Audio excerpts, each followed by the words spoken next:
আসসালামু আলাইকুম মেকানিক ভাইরা, আজকে আরেকটা নতুন ভিডিও নিয়ে আপনাদের হাতে হাজির হলাম।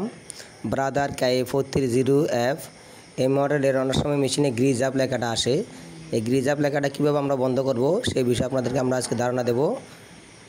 আপনারা সবাই আমার চ্যানেলটা সাবস্ক্রাইব করবেন। দেখেন আমি কীভাবে বন্ধ করতেছি। F1 বাটনটা চাপ দিয়ে আমি মেশিনটা অন করব। আমরা দেখেন এখানে কাছে 1000 আছে গ্রিজ যাবে, ওইটা আমি রিসেট বাটন চাপ দিয়ে জিরো করব। আমি দেখিয়ে দিচ্ছি, আপনারা দেখেন ভালো করে।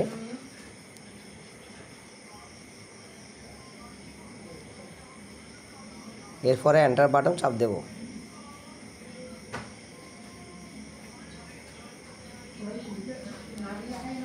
এন্টার বাটন চাপ দেওয়ার পরে আমরা টেস্ট বাটন চাপ দেব। এখন আমাদের গ্রিজ অ্যাপটা চলে গেছে, দেখেন আমাদের প্যাটার্নগুলো আসে গেছে।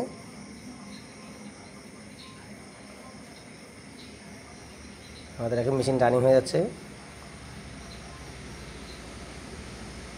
আমাদের এখন মেশিন রানিং।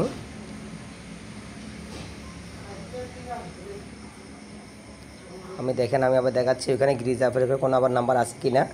আমার এখন কোনো নাম্বার নাই, জিরো হয়ে গেছে। তো আপনারা প্রত্যেক জায়গায় মেশিনে প্রত্যেক জায়গায় গ্রিজ দিয়ে দেবেন। জিরো করার পর প্রত্যেক জায়গায় গ্রিজ দিয়ে দেবেন, নাহলে মেশিনটা আবার গ্রিজ আবার আসবে, মেশিনটা পার্টসগুলো নষ্ট হয়ে যাবে। আপনারা এই বিষয়ে মাথা রাখবেন। আর আমার ভিডিওটা শেয়ার করে দিবেন আর সাবস্ক্রাইব করে দিবেন, যাতে অন্য ভাইয়েরা দেখতে পায়।